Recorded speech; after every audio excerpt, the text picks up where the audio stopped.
Good morning, everybody. Hope I'm all wired up. Today I'm going to try to finish up the material for the, try to finish up the material for the quiz. What did I do?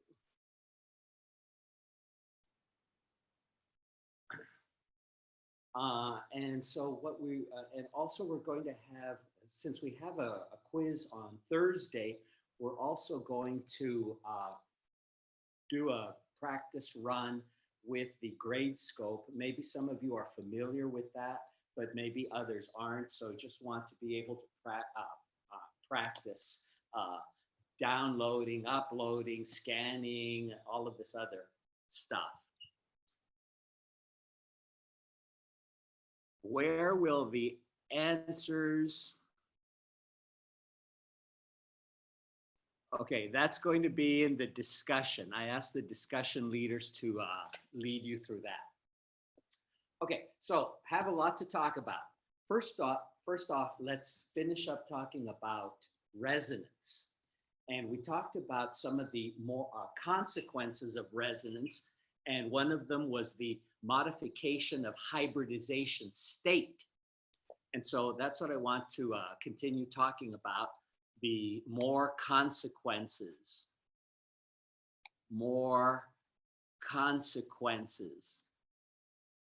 of resonance. Okay, so we saw that resonance has an impact on the hybridization state, but some other consequences of resonance, another one that we need to talk about is modification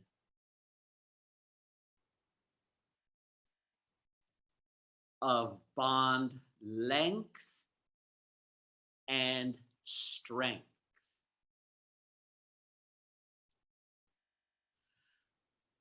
So kind of a easy example to talk about is the modification of bond length and strength as regards to benzene.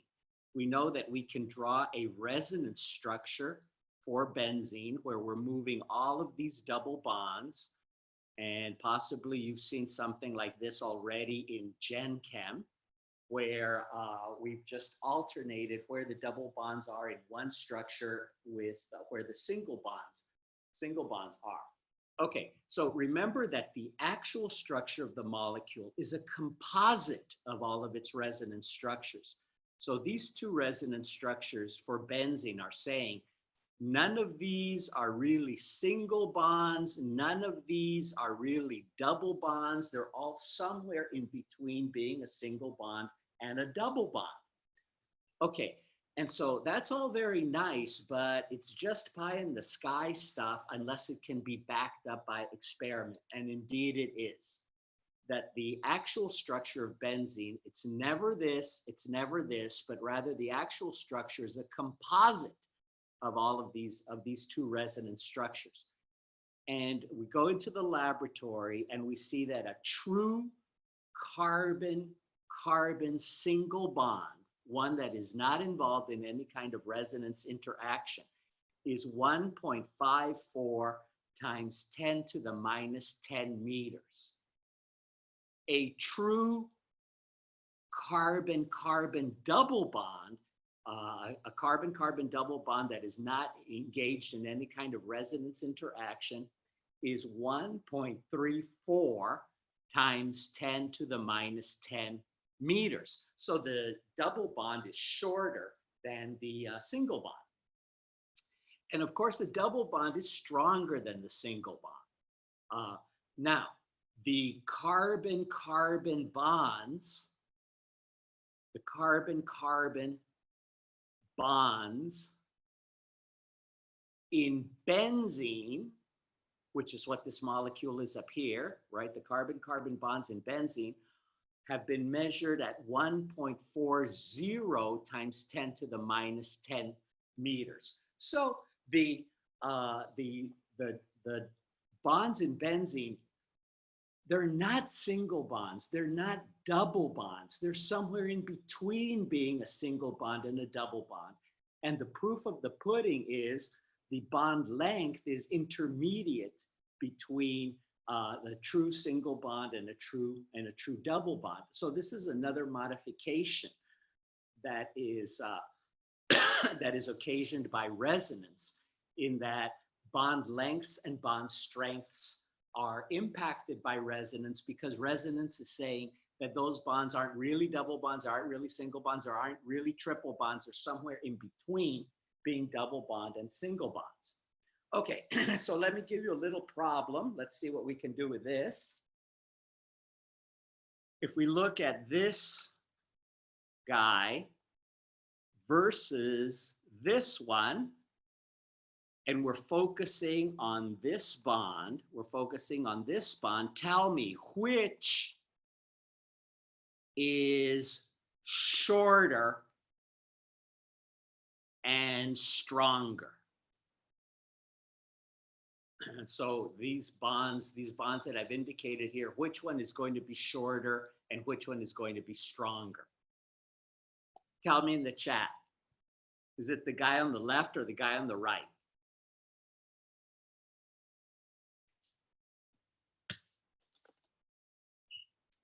Which one is shorter and which one is stronger?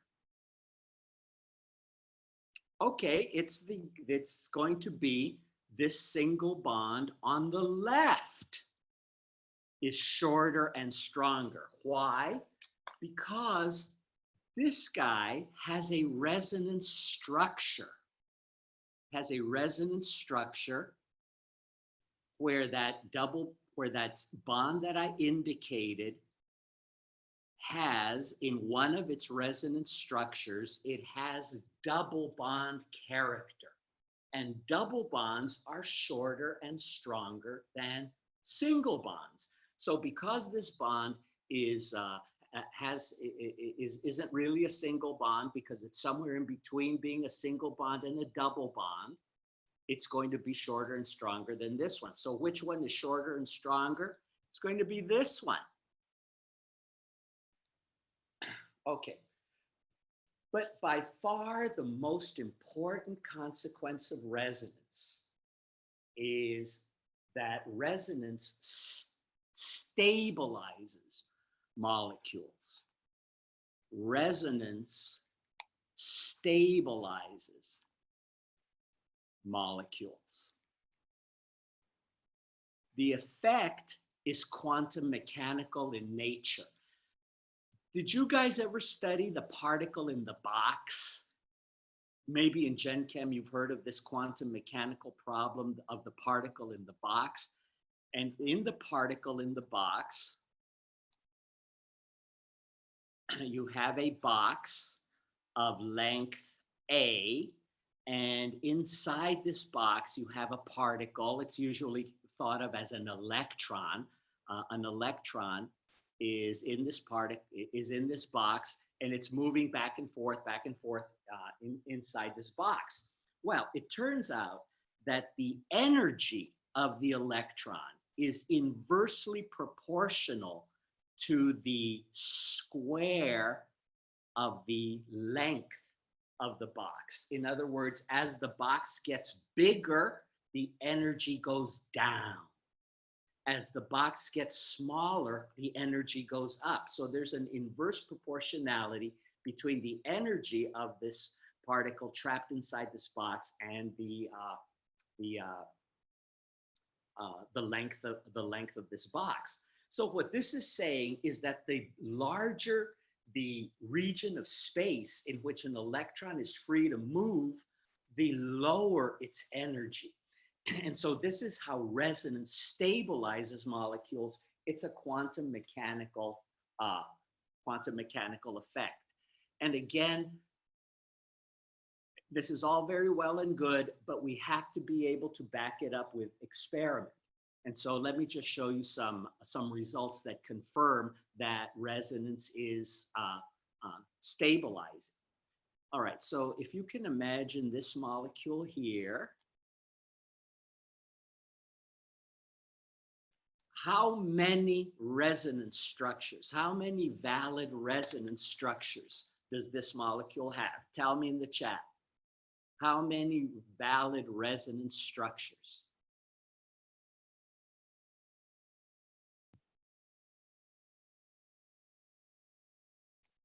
Right, this guy right here, how many valid resonance structures does it have? This is one of them, right? This is a resonance structure. I'm asking you how many more valid resonance structures does it have? Tell me in the chat.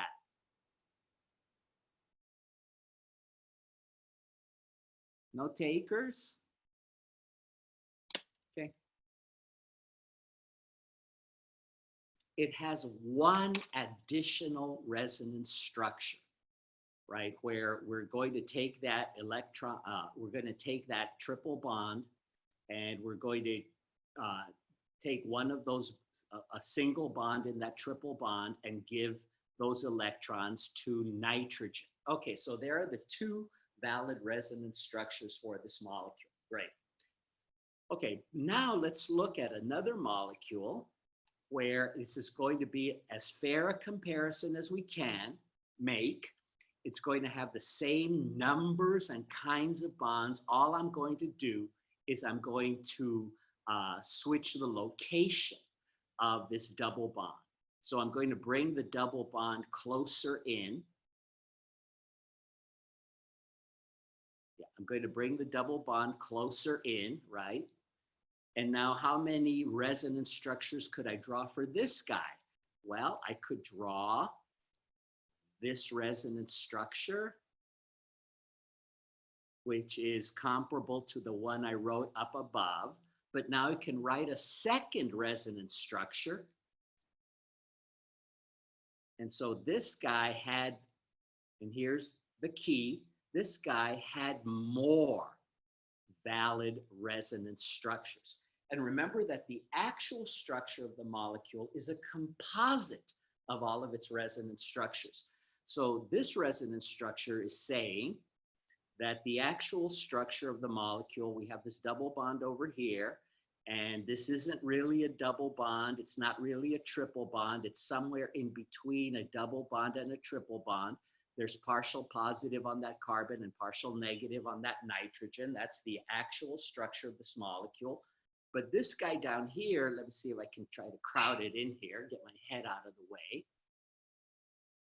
This guy, that's not really a double bond. It's somewhere in between being a double bond and a single bond. That's not really a single bond. It's somewhere in between being a double bond and a single bond. This isn't really a triple bond. It's somewhere in between a double bond and a triple bond. And we have partial positive there, partial positive there, and partial negative there. Okay, so what I'm pointing out here is that the electrons are free to move over a bigger box here. They're free to move over a 1, 2, 3, a bigger region of space than up here. So that as the region of space over which the electron can move gets bigger, the energy goes down.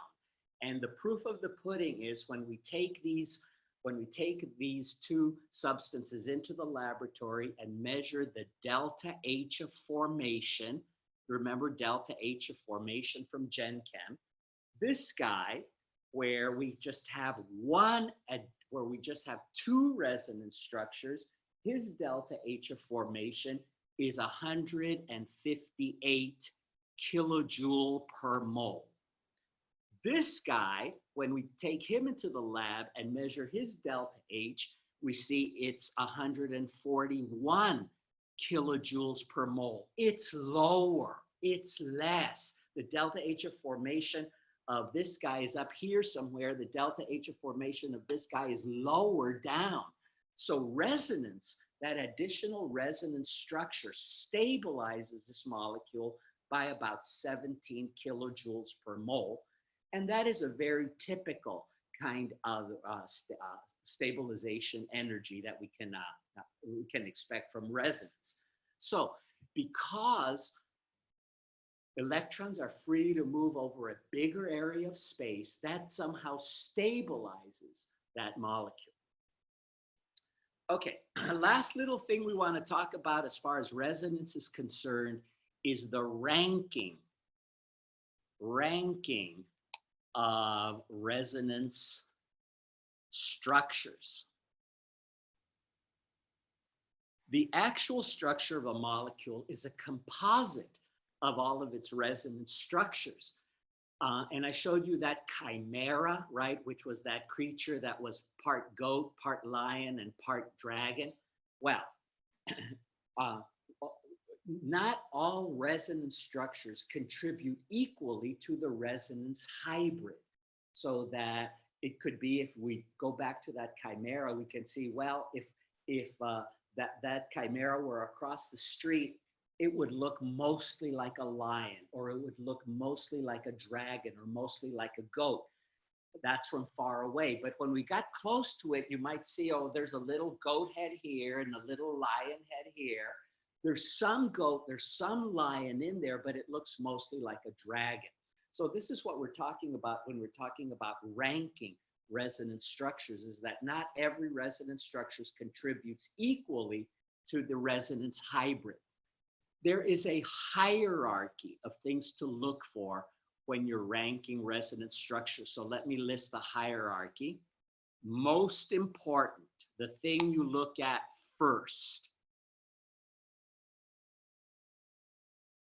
most bonds. So bonds stabilize molecules. A bond formation is exothermic. The energy of the system goes down when bonds form. So that's the most important thing. That's the first thing you look at when you're ranking resonance structures. And then the next thing you would look at is all atoms have octets. Excuse me. Except for hydrogen, which is happy with a duet. So of course, having an octet is better than not having an octet. So that's next. Okay, so now the next level of discrimination is fewest charges. Well, because it's when you see a bunch of resonance structures, because it's easiest to count charges, it's easier to count charges than it is to figure out whether atoms have octets, or it's less time consuming than counting bonds. Most people go to this criterion right away, but there are two levels of discrimination higher than that, right? So you're not just looking at what has the fewest charges. That's not going to be the winner all the time. That's third on this list.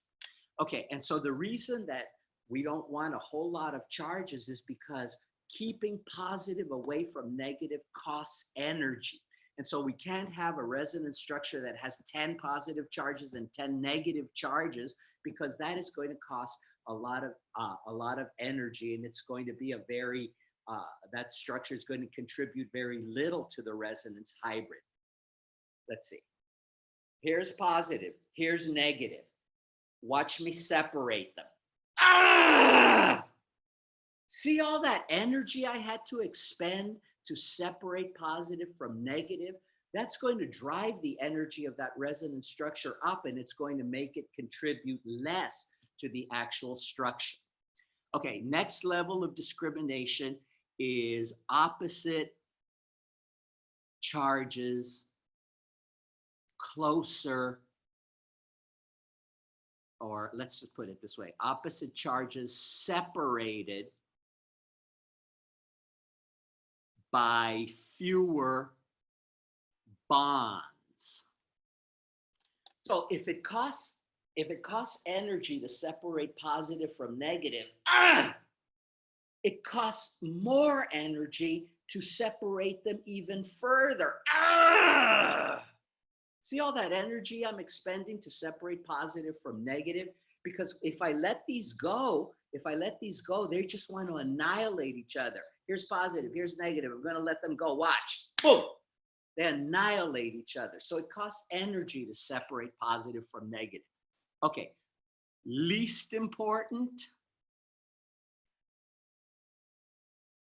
is negative charge on electronegative atoms and positive charge, negative charge on electronegative atoms and positive charge on electropositive atoms, meaning you want negative charge to be on an oxygen or a fluorine or a nitrogen, right? The electronegative atoms. You don't want negative charge to be on a carbon atom because carbon is not electronegative. You don't want positive charge on fluorine. Okay, so those are the levels of discrimination. So let's do some problems where we're ranking resonance structures. All right, so if I look at this guy and I can write a couple of different resonance structures for him. There's the first one where it's this charge separation of the carbon-oxygen double bond. We've seen that a million times. And then we have another resonance structure that looks like this. All right, so there are the three resonance structures for this molecule. Okay, so now we rank them. So it's a hierarchy. You munch your way down this list. Okay, so let's try that. Okay, most important thing is most bonds. Okay, so you could either count all of these bonds, but a smarter way of doing it is let's just count the bonds that are changing when we write resonance structures. See this carbon-carbon bond right here? It's a constant. It never changes. It's always a single bond. So it's not. It doesn't necessarily have to be on our count. These carbons have hydrogens on them, but those aren't involved in resonance, so I don't need to count them. Okay, so I'm going to count the bonds here. 1, 2, 3. Sorry, 1, 2, 3, 4, 5. Right? You see how I'm counting a double bond twice? See how I'm counting a single bond once? 1, 2, 3, 4, 5 bonds. Okay, how about this one over here, right? Which I'm just counting the bonds that are involved in the resonance. I'm not counting the bonds that don't do anything and don't get involved in resonance. 1, 2, 3, 4. Oh, that's fewer bonds. That's only 4 bonds.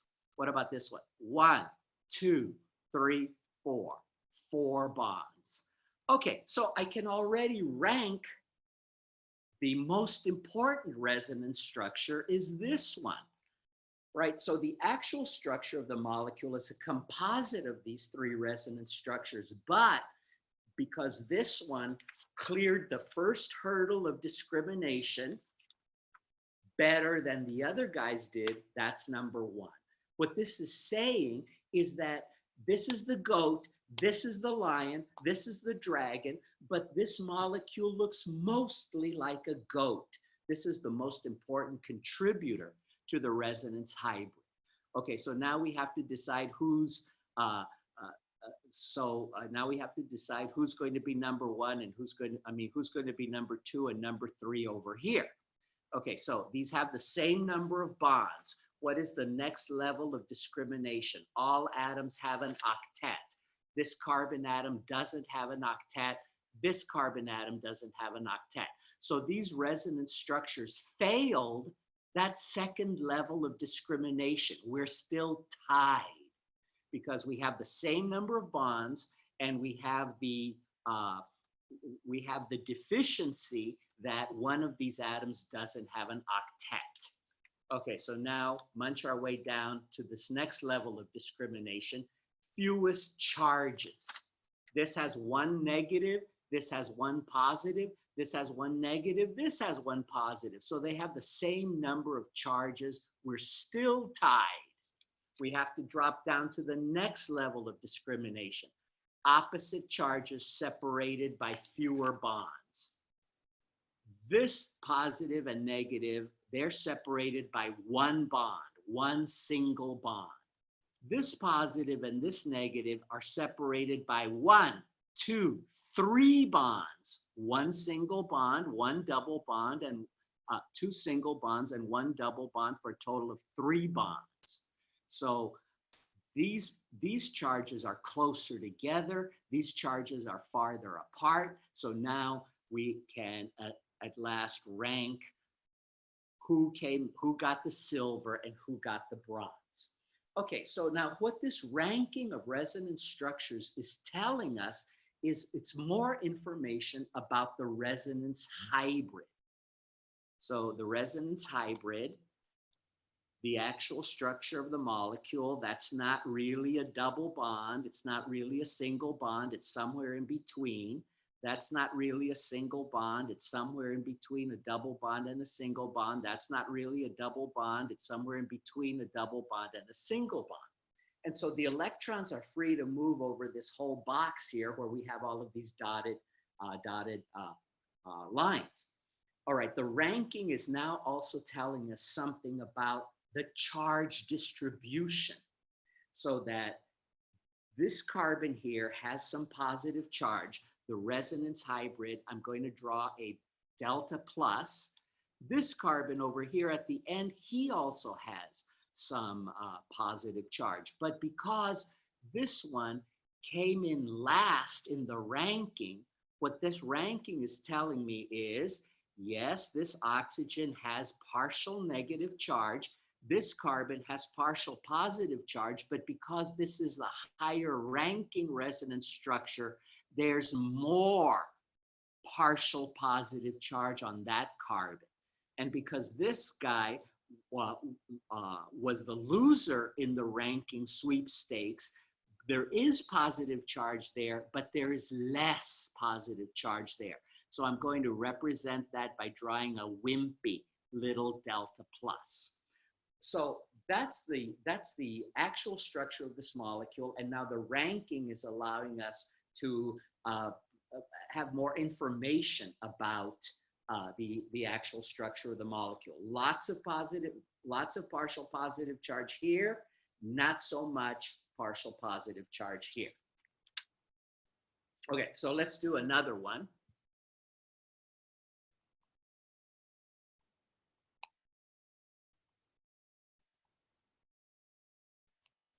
All right, so what about this guy? What if I were to say, write another resonance structure? What would you come up with?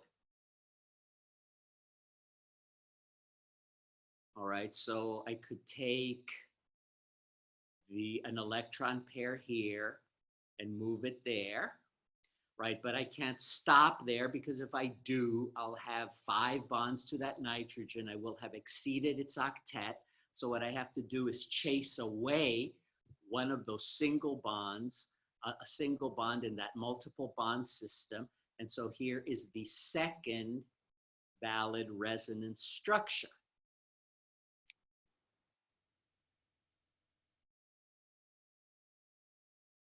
Okay, so there are the 2 resonance structures for this molecule. Now let's rank them. What's the first thing we look at? Most bonds. So these carbon-hydrogen bonds, they're just a constant. Nothing happened to them. So here I'm counting 1, 2, 3, 4 bonds. 1, 2, 3, 4 bonds. Still tied. So now we go to the next level of discrimination. Does everything do one of these structures feature an atom that doesn't have an octet? Octet, octet, octet, octet, octet, octet. Everything has an octet. I'm still tied. I have to look at the next level of discrimination, which is fewest charges. Positive charge, negative charge. Positive charge, negative charge, same number of charges. So I'm still tied. I have to go to the next level of discrimination. Opposite charges separated by fewer bonds. This positive charge and this negative charge are separated by 1 double bond. This positive charge and this negative charge are separated by a single bond. So they're separated by the same number of bonds. A double bond and a single bond. Notice how I'm counting bonds here.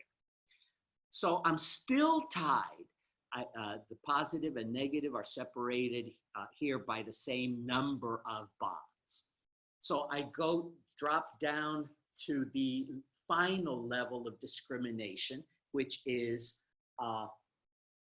negative charge. I want negative charge on electronegative atoms and positive charge on electropositive atoms. Both of these resonance structures have a positive on a nitrogen, so that's a tie. And these resonance structures differ in that this guy has negative charge on nitrogen versus this guy that has negative charge on carbon. Who's more electronegative, nitrogen or carbon?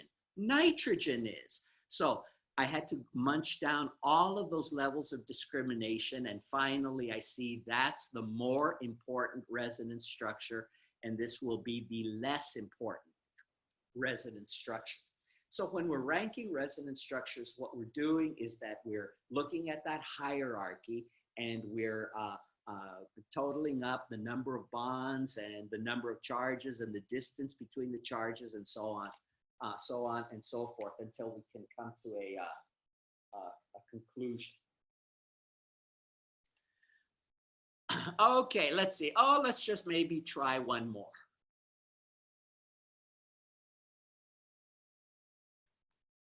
What about something like that? And write its resonance structures. Well, here would be one.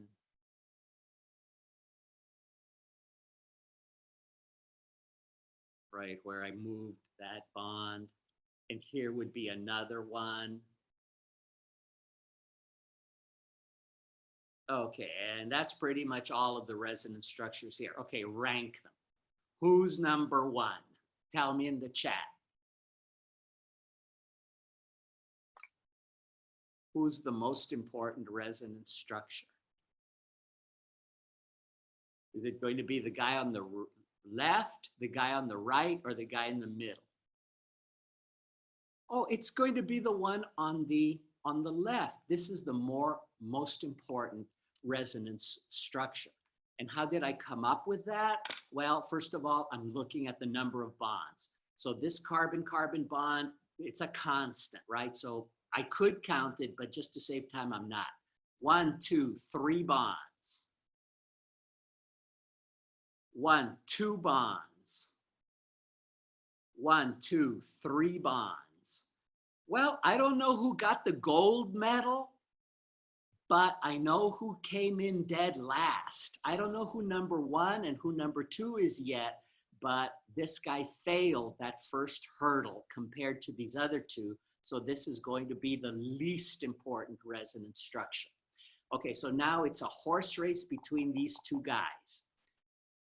Okay, so does everything have an octet here? Does everything have an octet here? Yes, I'm tied. Go to the next level. Fewest charges, no charges.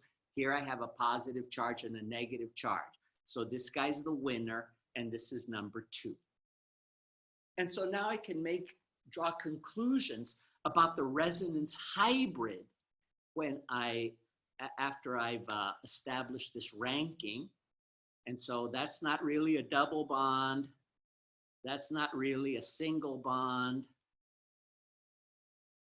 There's partial negative on that oxygen. There's partial positive on this oxygen over here. But because this is the second ranking resonance structure, there's more positive charge on that oxygen than there is on this carbon. So I'm trying to communicate that by drawing a wimpy partial positive and a bigger partial positive. Okay. So now let's move on to the last little topic for this week's quiz, and that is going to go through the functional groups.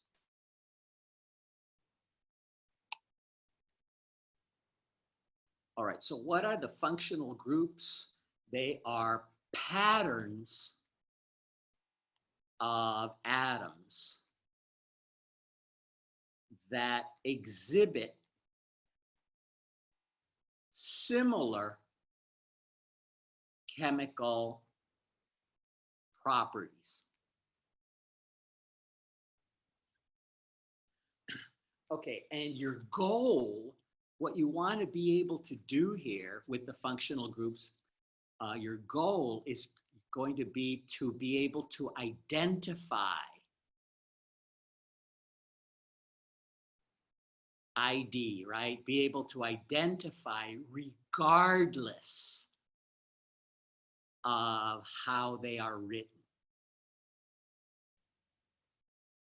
And we saw last week, we have lots of different ways of representing organic molecules. We can go do the bond line. We can have condensed formulas. We can have full Lewis structures, and we can also have mixed notation, which has elements of both the bond line and the condensed and the Lewis structure.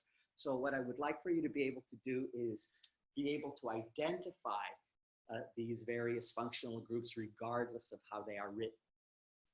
Okay, so it's laying a lot of stuff on you guys now, a lot of stuff to memorize.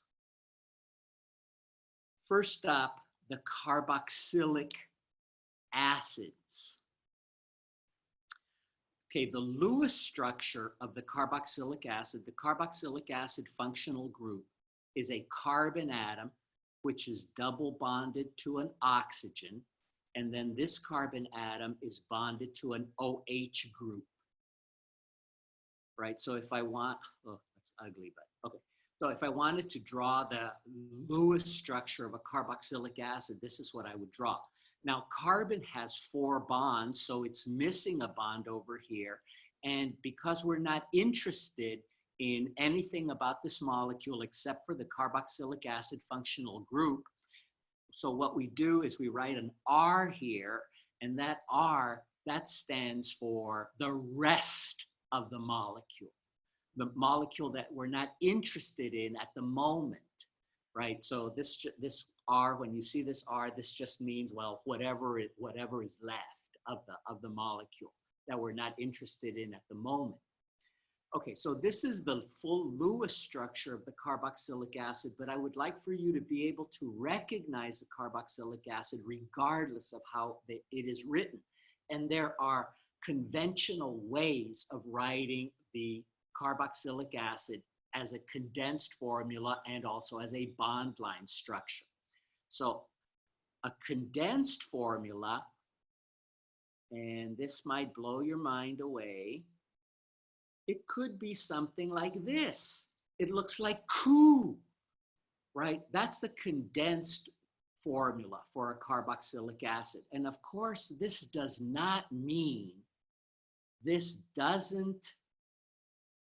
mean RCOOH, right? It can't, because carbon forms 4 bonds. And here it's only forming 2.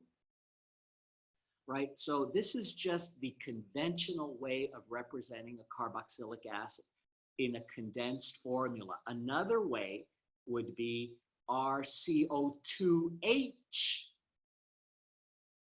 And then the bond line representation of a carboxylic acid would be like so. Okay, so that's carboxylic acid. There's our first functional group. All right, so now I'm going to try to show you some pretty pictures.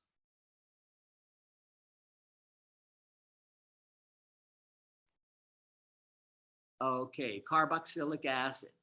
All right, so here we see, there's the carboxylic acid functional group. This is butyric acid. This is the molecule that's responsible for the distinctive aroma and flavor of vomit. So these low molecular weight carboxylic acids tend to have a very bad odor. If you're lucky enough to ever take biochemistry, you'll see, maybe you'll study the citric acid cycle. And let's see, can I zoom in on this? So this citric acid cycle, this is one of the main energy producing mechanisms, we see, oh, it's loaded with carboxylic acids. There's a carboxylic acid functionality of pyruvic acid. Here it is in citric acid. Citric acid has two of them. And this whole citric acid cycle has lots and lots and lots of carboxylic acids in it.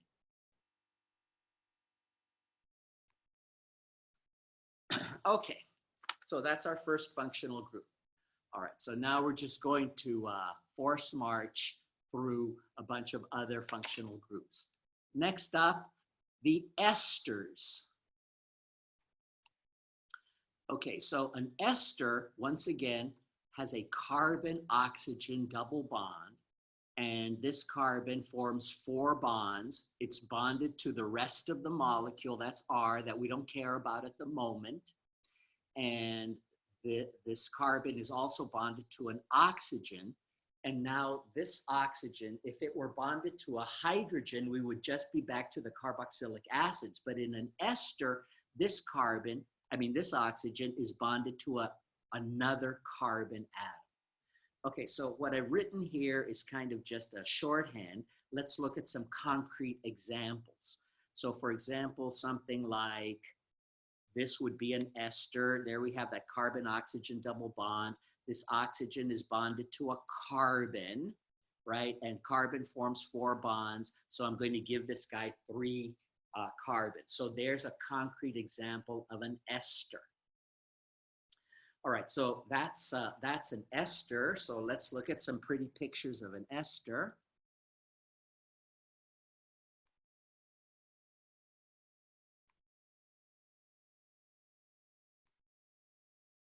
All right. Get all the stuff. Sorry about that. Okay, so even people who don't know very much about organic chemistry, maybe they know that esters, these are the molecules that are responsible for the delightful aroma and flavor of fruits and vegetables. So here's an ester that we find in pineapple, and we see there's the carbon-oxygen double bond. There's the carbon-oxygen single bond. We know because of resonance, that's not really a single bond. It's somewhere in between a double and a single. But this so-called ester oxygen is bonded to a carbon atom, right? So that's what makes this an ester. Let's look at another ester that maybe we're familiar with. Cocaine. Cocaine is an ester. So here we see someone doing a line of blow. And now let's see, let's zoom in on this tattoo. Whoa, no. Let's zoom in on this tattoo over here. Zoom in more. Yeah, here's someone who tattooed the cocaine molecule on their stomach. And so we see there's the carbon-oxygen double bond. There's the single bond to the oxygen, and this oxygen is bonded to a carbon atom. So this is an ester up here. There's the carbon-oxygen double bond. There's the single bond to an oxygen, and this ester oxygen is bonded to a carbon atom. So cocaine has 2 ester functional groups in it. You're thinking of getting a tattoo?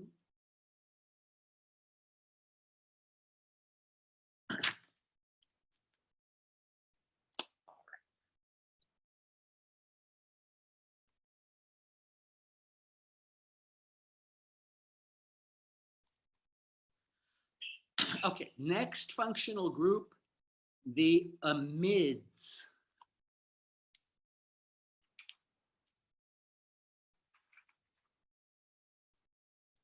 All right, the amide, just like the carboxylic acid and the ester before it, there's this carbon-oxygen double bond. But now in an amide, this carbon atom is bonded to a nitrogen atom. And now nitrogen forms 3 bonds when it's neutral. So the amide is kind of complicated because the amide comes in a lot of different flavors depending on what is happening at this amide nitrogen. So this amide nitrogen could be bonded to just hydrogens. This kind of amide is called a primary amide, and it is frequently abbreviated with a 1 and a degree mark. And what that primary amide means is that the amide nitrogen is bonded to one carbon. That's what makes it primary. Okay, but I could replace one of those hydrogens with a carbon atom, maybe something like that. Now the amide nitrogen is bonded to two carbons.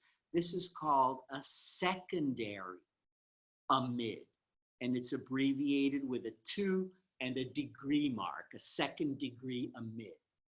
And now that nitrogen, that amide nitrogen could be bonded to another carbon atom, maybe something like that. When the amide nitrogen is bonded to 3 carbons, this is called a tertiary amide or third degree amide. All right, so those are the amides. The amides come in different flavors, so you want to be able to recognize these amides regardless of how they are written, either as bond line, condensed, or whatever kind of formula. Okay, so let's look at a picture of an amide.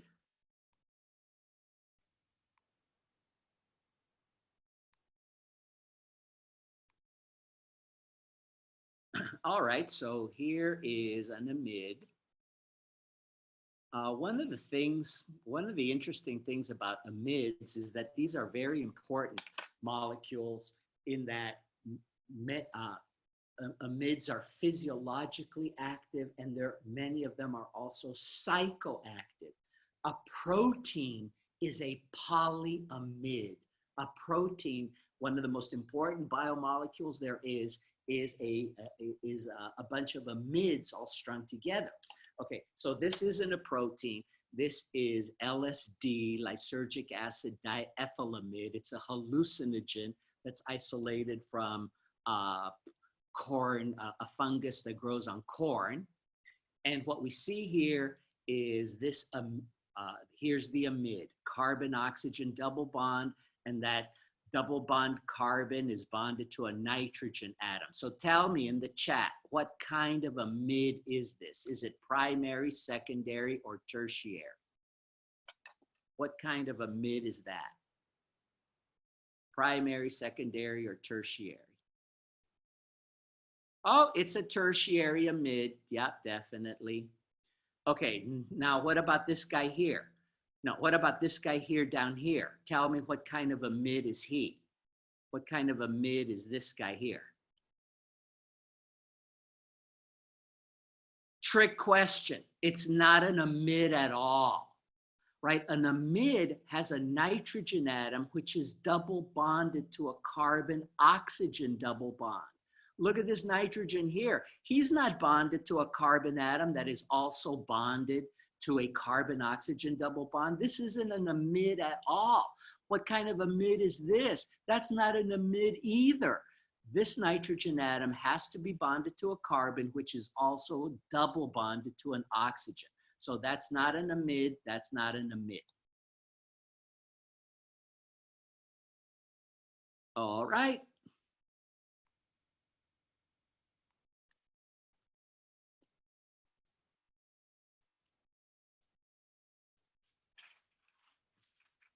Okay, next functional group, the nitriles. Nitrile has a carbon-nitrogen triple bond. Carbon-nitrogen triple bond. And so when you look at this carbon-nitrogen triple bond, what, if anything, do you think about? Maybe you think of cyanide, right? So a nitrile is an organic cyanide. All mammals have an enzyme that breaks off breaks off this nitrile functionality from the rest of the molecule. And so if you ingest the nitrile in a short amount of time, you'll have a bunch of cyanide running around your body, not very pleasant, right? So many of these nitriles are kind of poisonous. But this can be exploited. This can be exploited in the medical area. So here's a nitrile. This is called amygdalin. It comes from the peach or apricot pit. And here we see it has this nitrile functionality up here, this carbon-nitrogen triple bond.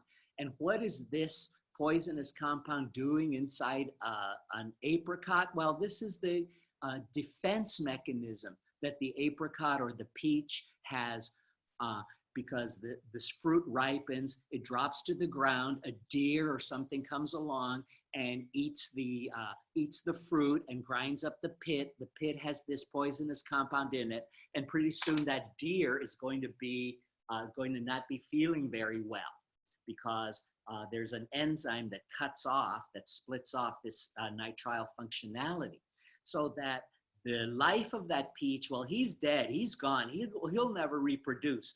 But that deer, if he has any sense, will learn, wow, last time I saw this apricot on the ground, I ate it, I didn't feel very well. You know what? I'm not going to eat apricots anymore.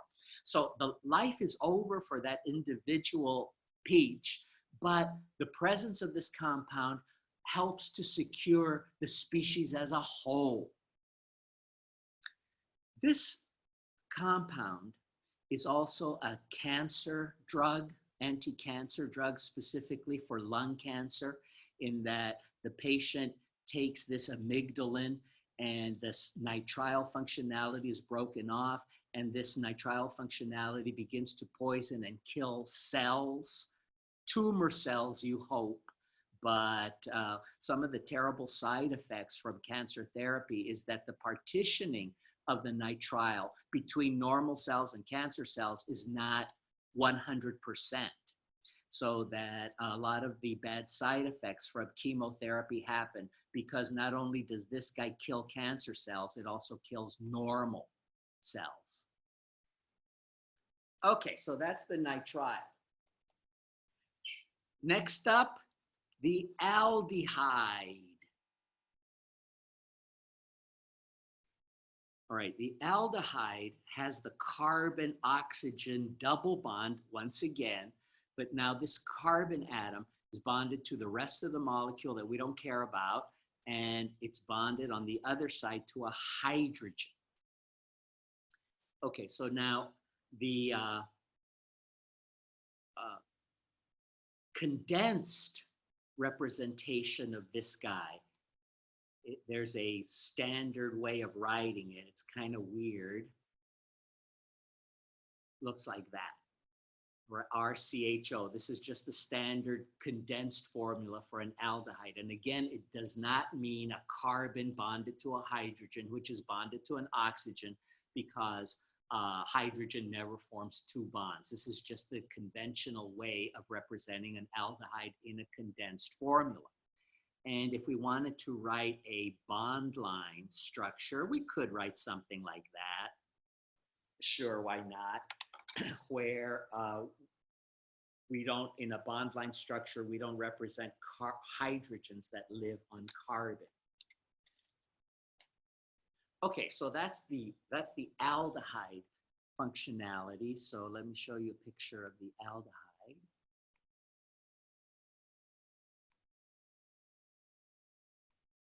All right, so here's the aldehyde functionality up here.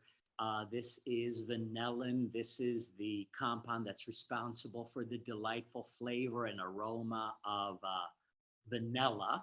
And so this compound is found in this orchid that is native to Mexico and Central America. All right, so there's the aldehyde functionality. Okay, so just a few more functional groups and then we can take a short break. Next up, the ketone. And the ketone has, once again, this carbon-oxygen double bond. And on one side of this carbon must be a carbon, and on the other side of this carbon must also be a second carbon. So this is what distinguishes the ketone. There's carbon on the left and carbon on the right of this carbon atom double bonded to an oxygen. So some concrete examples of a ketone would be maybe something that we're maybe all familiar with is acetone. So I see carbon double bonded to oxygen, carbon on the left, carbon on the right. So that's what makes this guy a ketone. All right. And so now let's look at a ketone. All right, so here's the raspberry ketone. So this is one of the mainstays of late night TV diet, diet products that if you call now, you'll get a second one. You just pay shipping and handling. So there's the carbon-oxygen double bond, and this double bond carbon has carbon on the left and carbon on the right, and so that's what distinguishes that as a ketone. All right. So did you notice that a lot of these functional groups that we've already talked about have the carbon-oxygen double bond? This is called the carbonyl group.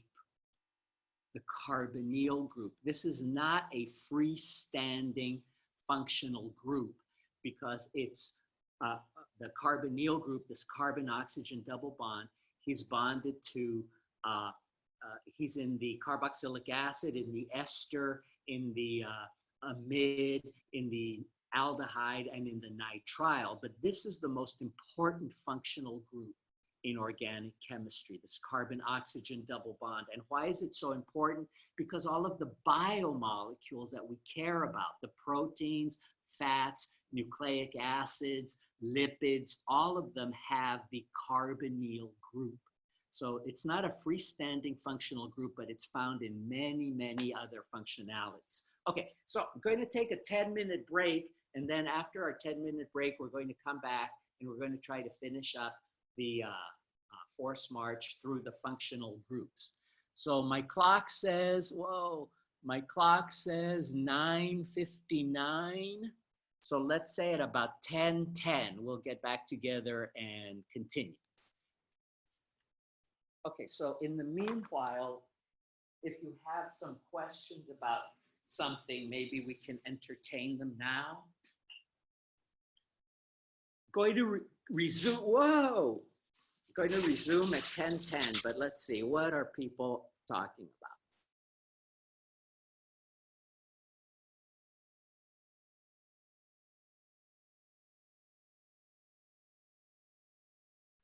No, breaking an octet means you're moving electrons either toward the oxygen, nitrogen, or halogen, or away from the oxygen, nitrogen, or halogen in such a way that at the end of that movement, those atoms don't have an octet. So it's not just can't move electrons away, it's also move electrons toward. So you can't end up with an oxygen atom, a nitrogen atom, or a halogen that has 6 electrons or 10 electrons.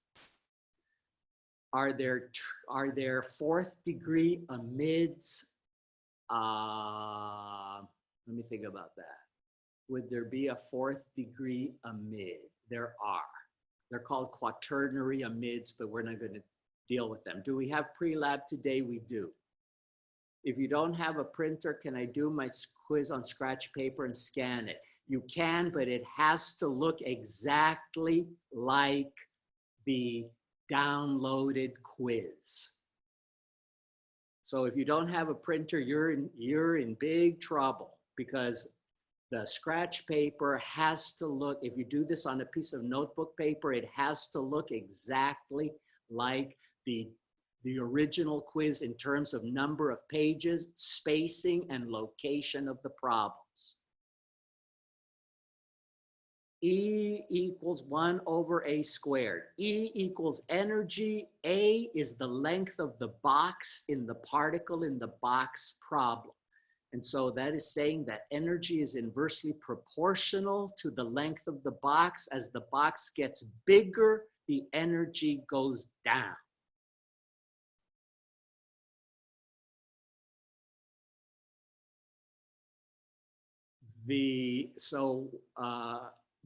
Because the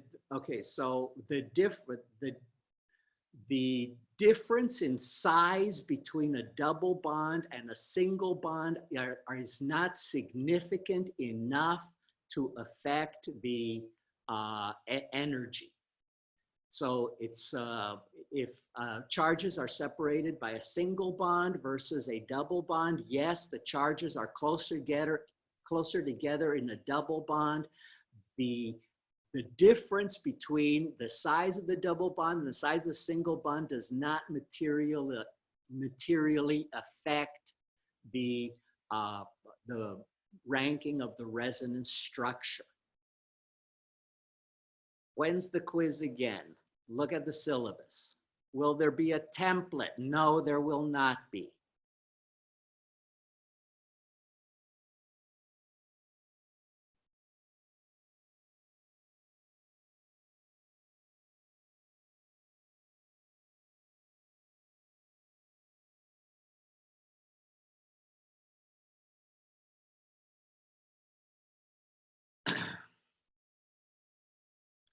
Okay, so the resonance stabilizes molecules because when we write out the resonance hybrid, we see that the electrons are able to move around a larger area of the molecule than in the absence of resonance.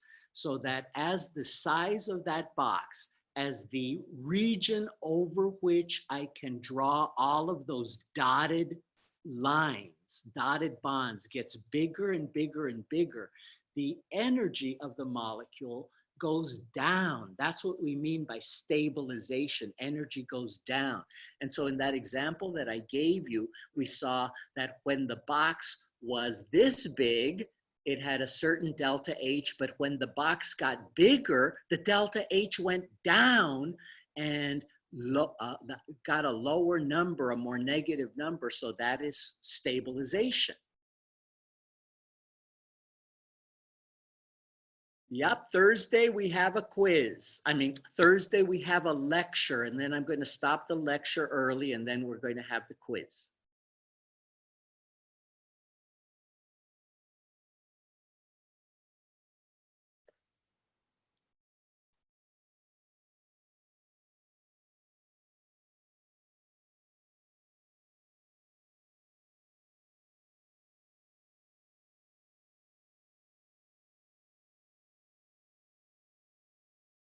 The Zoom link for the pre-lab lecture, I don't believe it is. Did I give you the Zoom link for the pre-lab lecture? Is that on the website somewhere? Hope so. If not, I can give it to you now.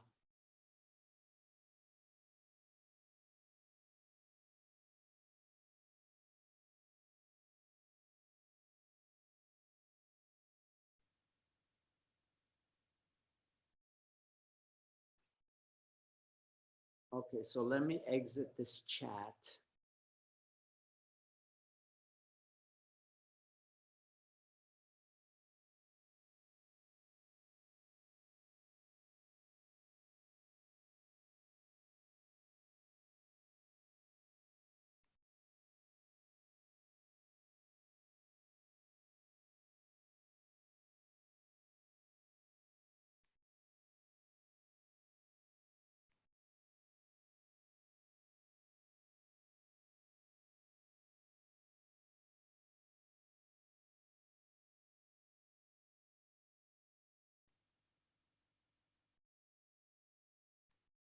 Okay, well, at the end of the lecture, I'll just email the link to you. I don't dare do it now because I don't want to screw up my Zoom. which I think I probably did.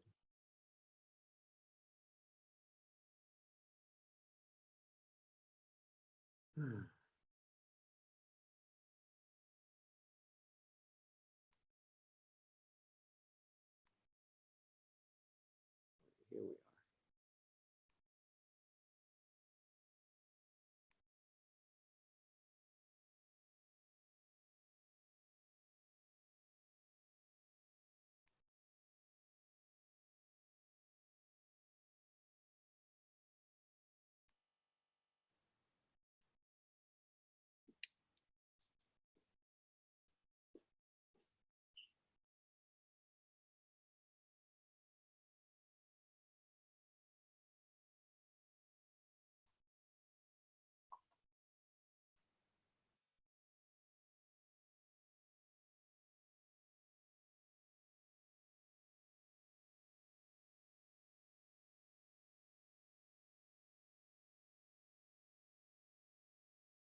So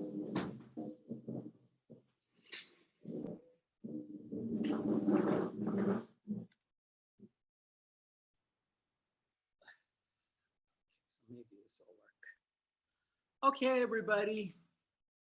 So now let's continue and hopefully conclude our talk about the functional groups. All right, next up we have the alcohols. All right. And the alcohol is characterized by the OH group. But just like the amides, alcohols come in different flavors depending on what is happening to the carbon atom that bears the OH group. So we could have, there's the OH that exemplifies the alcohol. And this guy here, the carbon that bears the OH group, this is technically called the carbonyl carbon. It's technically called the carbonyl carbon, but I like to call it the alcoholic carbon. So if the alcoholic carbon is bonded to 0 other carbons, this is called super primary. 0 degree or methyl. All right, so if the carbon that bears the OH group isn't bonded to any other carbons, that's super primary, 0 degree or methyl. But now we can start loading up that carbon, the alcoholic carbon, with other carbon atoms. So if we have 1 carbon on the alcoholic carbon, that's called a primary alcohol. If the alcoholic carbon has 2 carbons on it, that's a secondary alcohol. If the carbon that bears the OH group has 3 carbons, that's called a tertiary alcohol.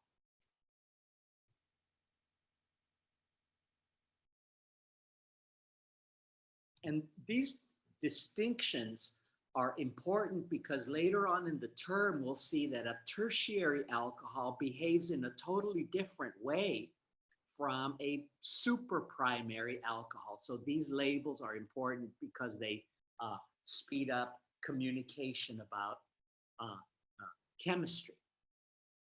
All right, so let's look at some alcohols.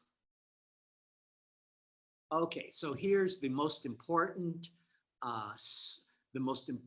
ceremonial organic compound, right? Ethyl alcohol. This is the alcohol that is found in alcoholic beverages. And so here's a picture of the Last Supper by Leonardo da Vinci.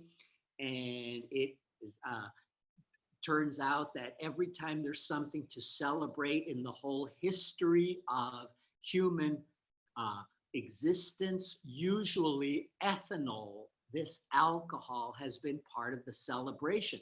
And of course, this does not apply to the Muslim culture, where the consumption of alcoholic beverages has always been denied to the faithful. But through all of human history, most cultures, anytime there's something to celebrate, alcohol is involved. So this is, what kind of alcohol is this? Tell me in the chat.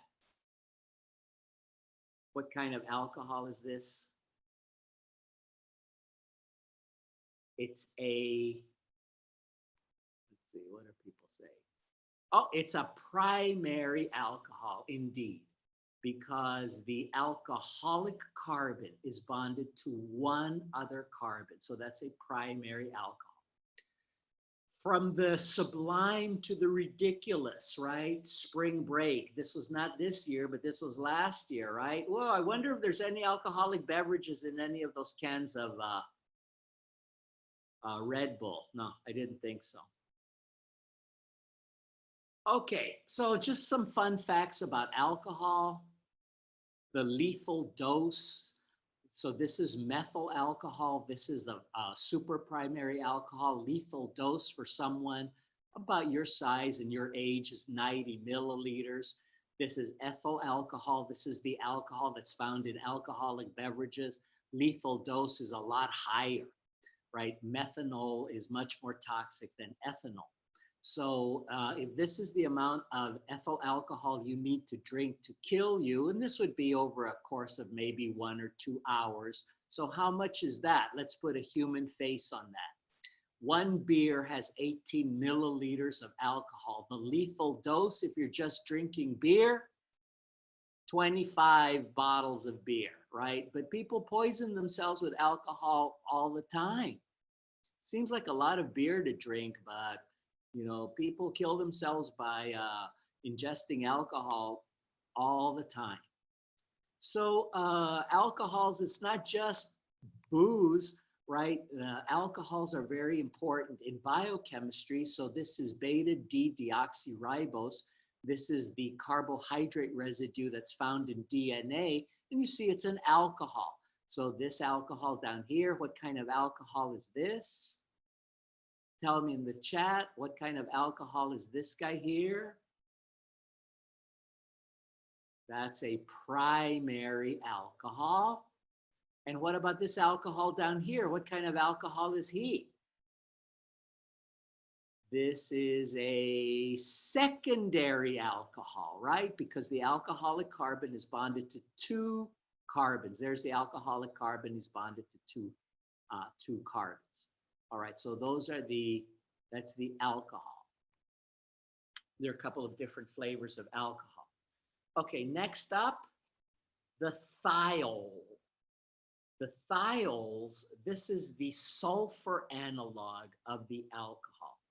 So if this is just sulfur atom bonded to a hydrogen, and then it's bonded to the rest of the molecule over here.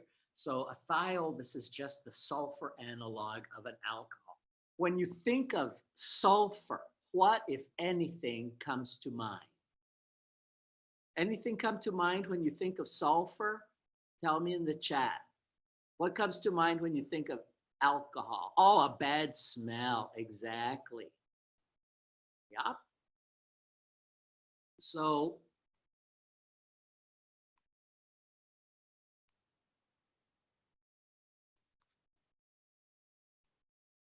okay, forget about that. What happened to that slide? Oh yeah, so this little guy here, skunk, his chemical warfare agent is this very bad smelling thiol, right? This is dead skunk. This is essence of dead skunk in the middle of the road. So you have this thiol group. These tend to be very bad smelling. And so many organisms exploit them as a defense mechanism. Okay, next up, the amines.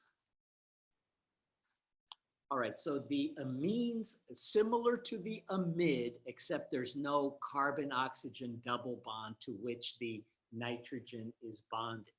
And again, just like with the amides and with the alcohols, there are lots of different flavors of amine depending on what is happening at the amine nitrogen. So we could have a nitrogen atom bonded to 0 carbons. This is the inorganic compound ammonia, right? It's not considered an organic compound. But now we can start loading up the nitrogen atom with carbon. And so this guy here, this is a primary amine. How about let's replace another one of those hydrogens with a carbon atom. This is a secondary amine. And then we can replace the final and remaining hydrogen with a carbon. That's a tertiary amine. And for the amine, we can even replace that electron pair with another carbon, but in this case, that nitrogen has to have a positive charge. This is called quaternary ammonium. So amines come in all of these different flavors depending on what is happening at the amine nitrogen. All right, so amines, these are fascinating compounds. Many of them are physiologically active and psychoactive. So I guess you've heard of serotonin, right? This is one of these feel-good amines. Too much serotonin, what's that? That's hyperactivity attention deficit disorder. Too little serotonin, what's that? That's depression. which I guess this poor baby here looks like he's suffering from. So many amines are psychoactive. This guy here, what kind of amine is this up here? That's a primary amine. The amine nitrogen is bonded to one carbon. And what kind of amine is this down here? That's a secondary amine. The amine nitrogen is bonded to two carbons. So these amines are quite interesting in that they have they're psychoactive and physiologically active.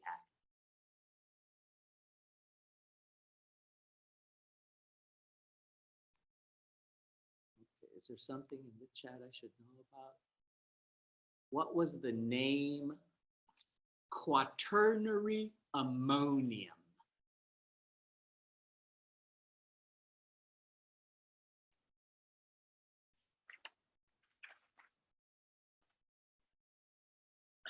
Okay, next functional group, the alkenes. The alkene, this is the functional group that features the carbon-carbon double bond. And just like many other functional groups that we've already talked about, the alkene comes in a lot of different flavors depending on what is happening to these two carbon atoms. So the carbon atoms could be bonded to 0 other carbons, right? There's the alkene. The alkene is the carbon-carbon double bond, but here the alkene carbons aren't bonded to any other carbon.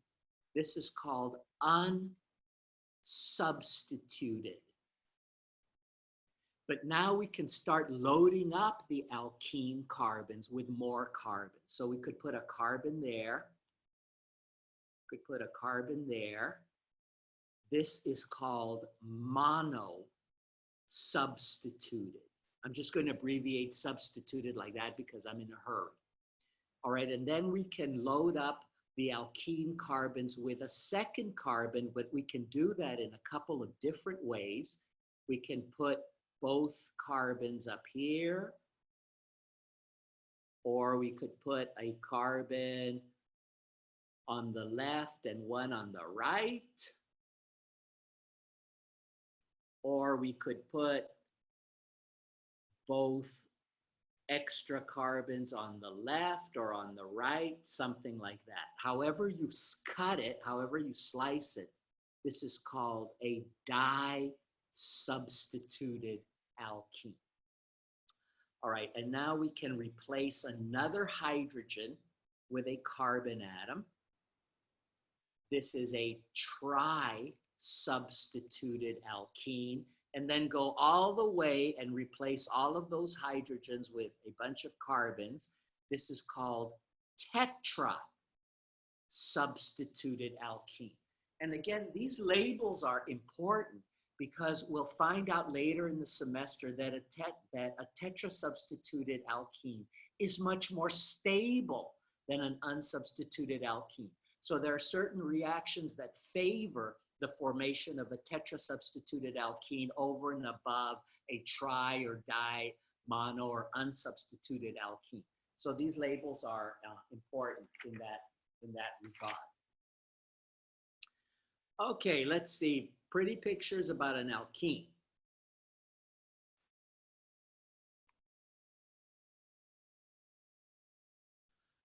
All right, so maybe you've heard of omega-3 fatty acids. So what does that mean, right? Omega-3, that's something that you want to have in your diet, I guess. Omega is the last letter of the Greek alphabet. This carbon over here is considered the last carbon in this chain. Omega-3 means 3 from the end. 1, 2, 3. And an omega-3 fatty acid has a double bond, 3 carbons from the end. This guy happens to be an omega-3, omega-6, and omega-9 fatty acid. So this is a di-substituted alkene here, and so that's where this terminology about omega-3 comes from. All right, so here's another alkene. This is leukotriene A4. This is a severe, severe allergen. And so we see there's a di-substituted alkene. There's another one. There's another one. There's another one. So this has quite a number of double bonds, carbon-carbon double bonds in here as well.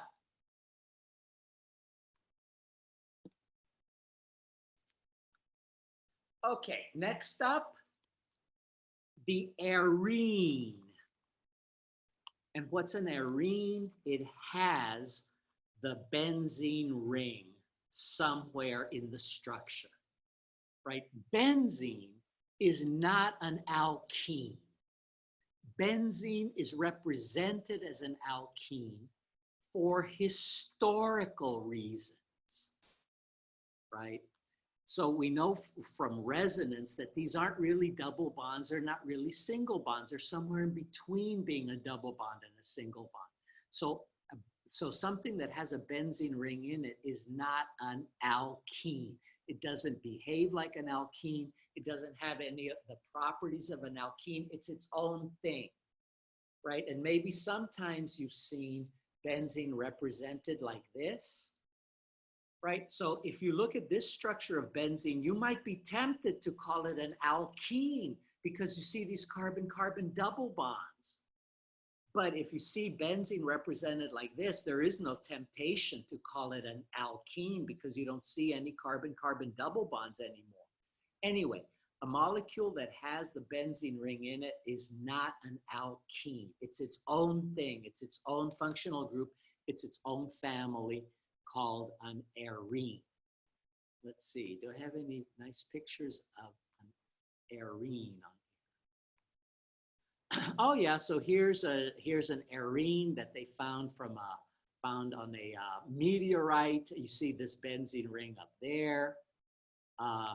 Here's the same compound, and so you see these benzene rings. So this isn't an alkene, that's an arene.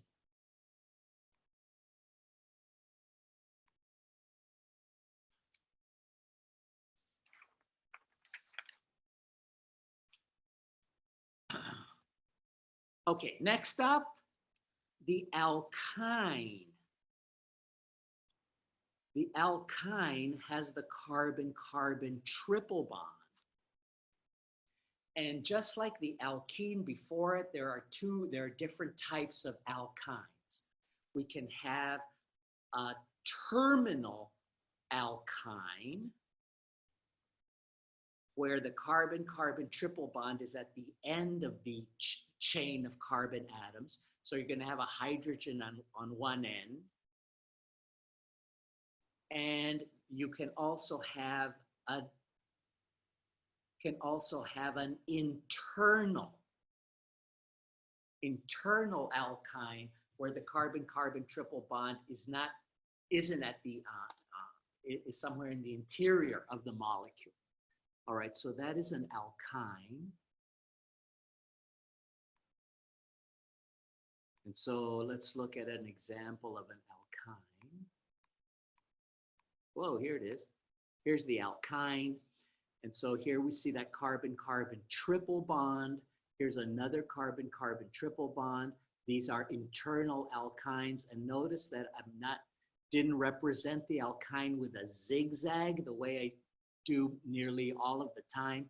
That's because the alkyne carbons are sp hybridized. This is linear, right? And this alkyne, this is isolated from the exudate of the poison dart frog.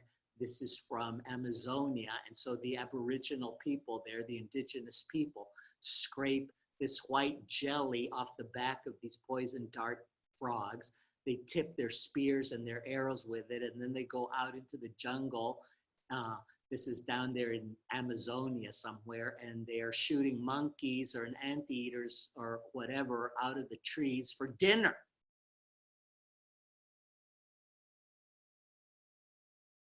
Okay. Next functionality, organic nitro compounds. Okay, and so the nitro group has a nitrogen atom which is double bonded to an oxygen and single bonded to another oxygen. But you know, if when you see nitrogen with 4 bonds and an octet, that must have a positive charge, and this oxygen with only 1 bond must have a negative charge. So the Lewis structure of the nitro group has these 2 charges, one on nitrogen, a positive charge, and one on oxygen, a negative charge. And so the typical condensed formulation of the nitro group is NO2. And sometimes you even see this sort of written backwards, N2O, something like that. All of those are just conventional representations of the nitro group. All right, the nitro group, I think we're very familiar with the nitro group, organic nitro compounds, because we know about nitroglycerin, right, which is a demolition explosive. And nitroglycerin is also used in the medical area. Anybody know what nitroglycerin is used? Whoa! Anybody know what nitroglycerin is used for in the medical area? Tell me in the chat. Yeah, it's a vasodilator. It increases the diameter of the blood vessels.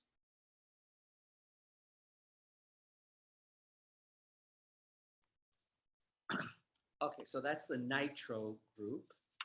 Oh, well, let me just say that one of the reasons why this nitro group is a demolition explosive is that when it is heated to high temperature, the nitro group decomposes and you get nitrogen gas, N2, and oxygen gas, O2. And at the high temperature of the demolition, the high temperature of the detonation, remember the ideal gas law, remember PV equals nRT? When this guy decomposes into nitrogen gas and oxygen gas, and at that high temperature, the pressure is going to be very, very high. Remember that ideal gas law, and that's what provokes the explosive. Okay, just a few more functional groups. Next up, the ethers. No, not the ethers, the halides, the organic halides. And again, the halides come in a lot of different flavors depending on what is happening to the carbon that bears the halogen. The generic symbol for the halogen is an X, right? Don't look for X on the periodic table. This just means X can be fluorine, chlorine, bromine, or iodine. I guess it could also be astatine if you live in a nuclear reactor. When the carbon that bears the halogen is bonded to 0 other carbons, this is called superprimary 0-degree or methyl halide, a methyl halide. But just like we did with the alcohols, we can begin replacing the hydrogen with carbon. And so if the carbon that bears the halogen has 1 other carbon bonded to it, that's a primary halide.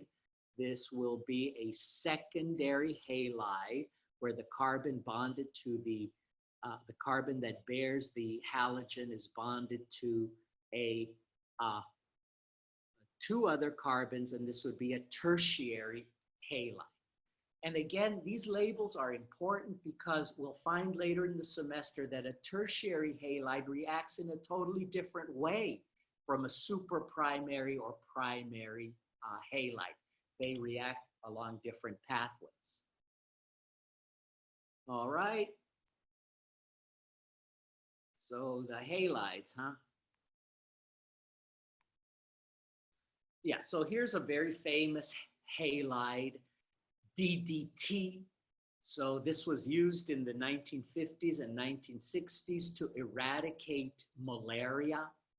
And it was very effective in doing that, but It turns out that the halides are persistent toxins, and they get into an organism and cause all kinds of genetic, they can cause mutations. And so I guess that's what has happened to these cormorants here. I don't know, I'm a chemistry guy, I'm not an ornithologist, but I'm pretty sure that a beak of a bird is not supposed to look like that.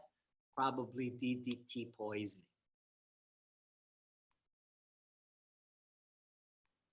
Okay, just two more to go.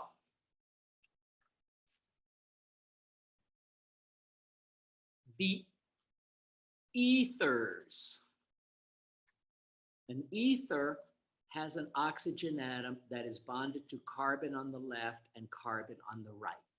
So the most famous ether, the ether that maybe we've all heard about, is this diethyl ether, which is the first surgical anesthetic, right? So this is an ether. It has oxygen, an oxygen atom, carbon on the left, carbon on the right. And then we have the sulfur analog of the ethers, which is called the thioether, also called the sulfides. And this is the sulfur analog of the ethers. You have a sulfur atom, carbon on the left, carbon on the right. All right? So let's look at some pretty pictures of ethers and thioethers. All right, so here's a thioether. Here's an ether, mescaline. This is a hallucinogen found in the peyote cactus. And see, there's the ether functionality there. It's an oxygen atom with carbon on the left and carbon on the right. There's another ether functionality here, and there's a third one. We also see that this mescaline molecule also has an arene, and it's also a primary amine. All right. Okay, so now let's and this is penicillin. Here's a sulfur atom that is bonded to carbon on the left and carbon on the right. So why don't you, so this is a sulfide. Okay, so now let's look at this, Ru486. Let's go through this molecule and identify all of the functional groups. Anyone know what Ru486 is for? Maybe you can tell me in the chat. Ru486, what is this? Ever heard of it?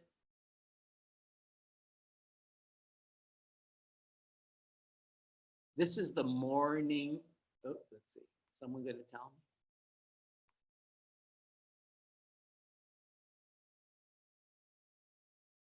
me? This is the morning after pill, right?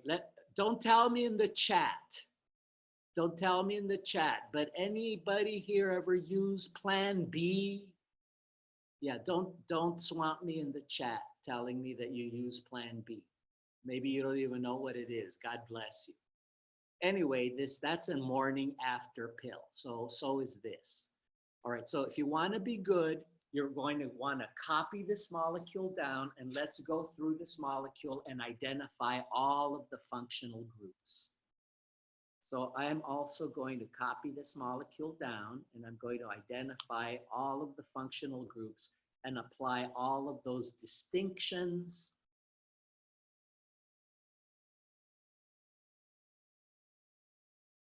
Copying down.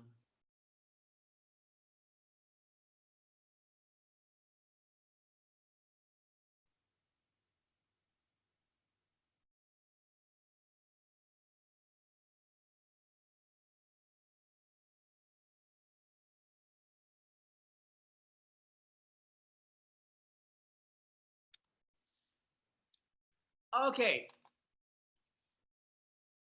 Who wants to get us started? Anyone found any of the functional groups that we just talked about?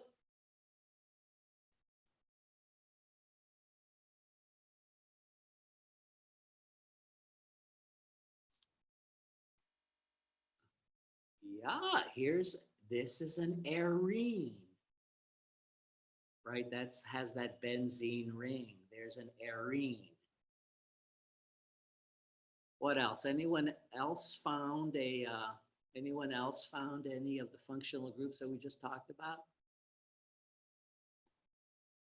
Okay, so this nitrogen here, this guy right here, right? That's a tertiary amine. It's an amine where the nitrogen is bonded to 3 other carbons. That's a tertiary amine. What else?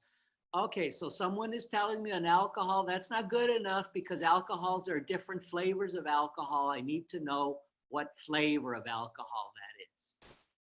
Okay, so someone else. So here's the alcohol. What kind of alcohol is this? The alcoholic carbon is bonded to 1, 2, 3 other carbons. That makes that a tertiary alcohol. Okay, so someone found a tri-substituted alkene. That's this guy here. There's the alkene, where the alkene carbons are bonded to 1, 2, 3 other carbons. So this is a tri-substituted alkene. Let's see. Oh, someone found a ketone right here, right? That's the ketone. It's a carbonyl group where the carbonyl carbon is bonded to carbon on the left and carbon on the right. Okay, anybody else? An internal alkyne. So this is an alkyne over here, and it's internal alkyne. It's an alkyne, but it's not chain terminating. Let's see, what else are people coming up with? Tetrasubstituted. Oh, you're so close. Tetrasubstituted alkyne, no such thing. You're so close. This guy up here is a tetrasubstituted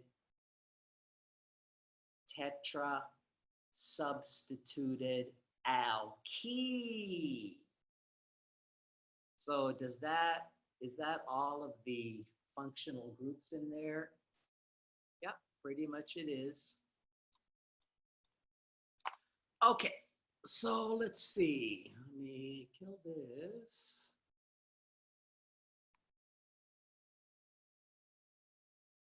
Let's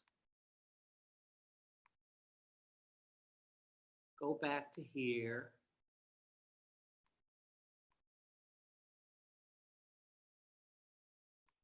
Same practice, same exercise. Let's do that for penicillin. So if you want to be good, you can copy this molecule down, and let's just go through all of the various functionalities that we find in penicillin.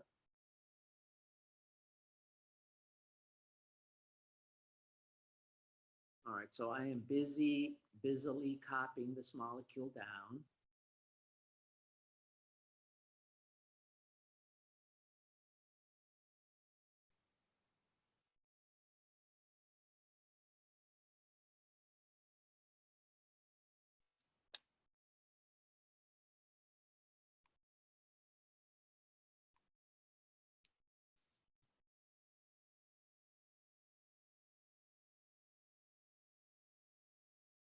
Okay, so is this a primary alcohol here?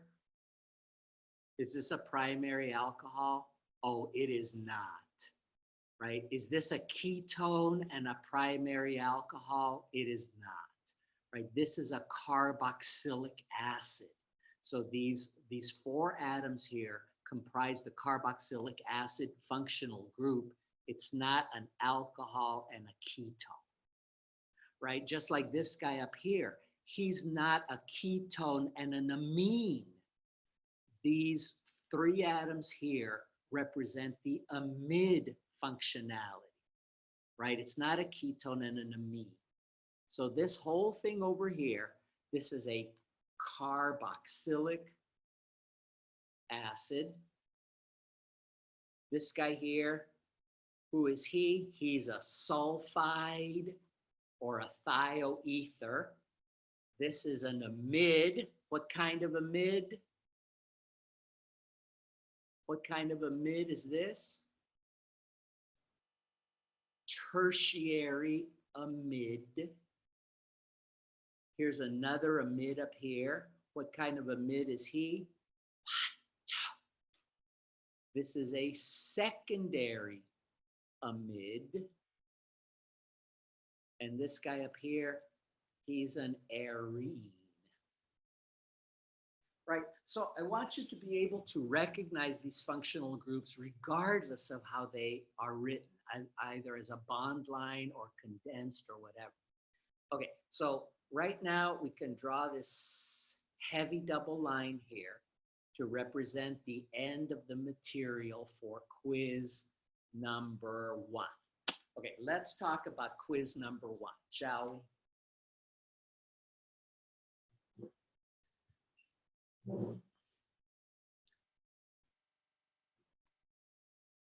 So what I've done,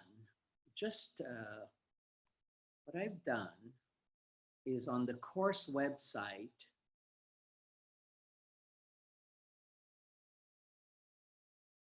did you check out this molecule? Right, what is this molecule? Hydroxychloroquine, right, which President Trump took. Anyway, so that's hydroxychloroquine. Anyway, so here we have remote quiz downloads. This is where the quiz will appear on Thursday. Remote quiz downloads. Let's click on that. Gradescope practice dry run. So I don't know if you've used Gradescope before. I'm thinking that maybe at least one person hasn't. So before it's a time crunch and before it's a crisis, I want you to practice using this Gradescope. So this is where the quiz will be on Thursday, right? We have lecture on Thursday from 9 o'clock until about 9:45, and then we will take the quiz, and the quiz will go from about 9:45 to 11 o'clock. And I expect you to download the quiz, print it out, complete it, answer the questions, upload it back to Gradescope. But I wanted to give you some practice in doing all of that. So mock quiz dry run. This is telling you what you're supposed to be able to do. Download the document, print it out, answer the questions, scan it back. I need a single multi-page PDF, right? And so these are the instructions. And so, this is just an optional exercise just for practice. And this is what you're really shooting for. How long is this all going to take you? 10 minutes, no more than 10 minutes fiddling around with the technology, right? You want to spend most of the time answering the questions on the quiz and not pushing buttons on a computer. Okay, this is what not to do. Don't send me a cell phone picture. Don't send me multiple one-page PDF files. Figure out how to combine everything into one file. Do not make up your own quiz from random sheets of notebook paper or copy paper. The quiz has to look like the downloaded quiz in terms of pagination, spacing, and so on and so forth. In the last resort, if you can't handle the technology, email me the quiz. So, and here's the quiz, right? I mean, this is the mock quiz. These are the questions from the sample quiz. Try printing it out, try answering the questions, uploading it, scanning it back to PDF and uploading it. So this is just practice, right? This is not for a grade. This is just practice. Okay? All right. So let's see. Is there anything going on in the chat that I should know about? Are we allowed to write on the quiz on our tablet and then submit it? Yep, as long as you're submitting as long as you're submitting a multi-page PDF. It would be nice to have only 3 questions on the first quiz. Yeah, well, haha. All right. So Olivia Walsh is set up in Gradescope anyway. Click on that link, instruction link, and see what comes up there. I mean, I don't know what to tell you. I checked you. I checked whether your name was there, and you are. Maybe look at your junk mail. Does there need to be an assignment made on Gradescope in order to submit? Yes, there is, and yes, there is, and I already made one. Practice quiz, should we actually submit it to Gradescope as practice? Yes, that's the whole point of this. Can you handle the technology in under 10 minutes? Okay, so I'm going to stop there, but don't go away. So the next order of business is going to be the pre-lab lecture at 10:30. So I'm going to give you an assignment now in preparation for the pre-lab lecture. All right, let's go here to content. Let's go here to syllabus. Let's go here to syllabus, remote learning notes, ChemDraw. Can you please try to download ChemDraw before 11:30? Can you please try to download the ChemDraw before 11:30? These are the instructions. I would like to talk about ChemDraw at the pre-lab lecture. Maybe if you know everything about ChemDraw already, you don't need to do that. Another thing that I would, see, I'm going to write this down here. Try to download ChemDraw. Another thing I want to talk about at the pre-lab lecture is Avogadro. So check this out. Google Avogadro. There it is, avogadro.cc. Can you try to download this as well? Download avogadro.cc. So that's what I want to talk about at the pre-lab lecture, if you don't mind.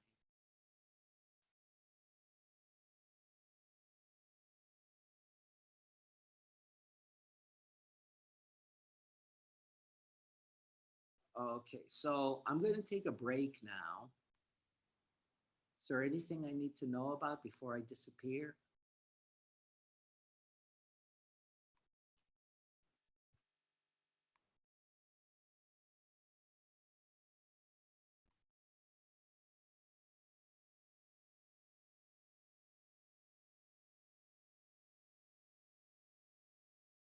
There, oh, you know what? I need to email you the link for the Zoom. All right, I'm going to do that right now. I'm going to email everybody the link for the Zoom. Sorry about that, forgot. Is there, okay, so let's see.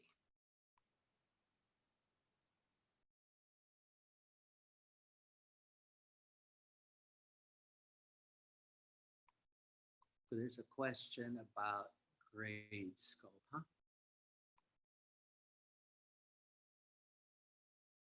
Oh, I hate using my finger.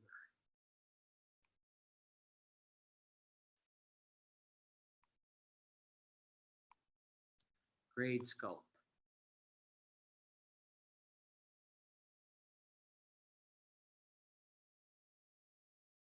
Log in.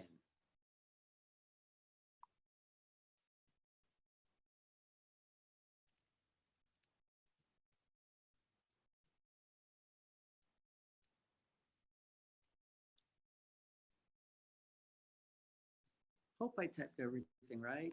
Probably not.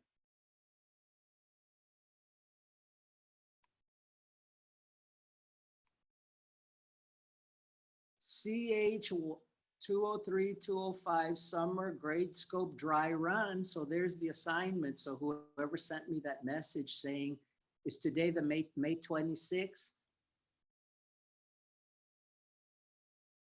So whoever sent me that message, I don't.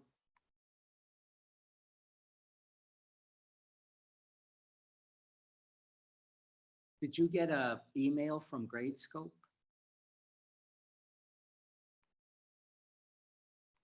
Let me see. Assignment.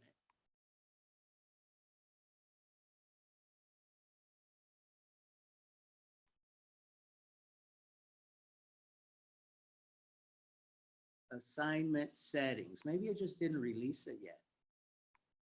Assignment settings. Oh yeah, at 11 o'clock, that's when it becomes available. Okay? I didn't want you messing around with it and not paying attention to the lecture. So is that good? Okay, so I want to stop now, and I'm going to, let me email you these link for the pre-lab lecture, and then I want to take a short break, and then I will return. Let me see, return for the pre-lab lecture. And so try to download this ChemDraw. Look at the syllabus. Look at the syllabus.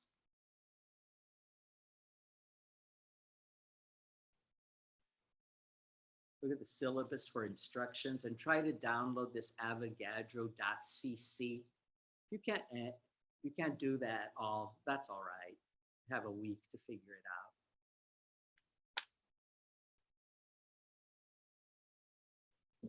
out.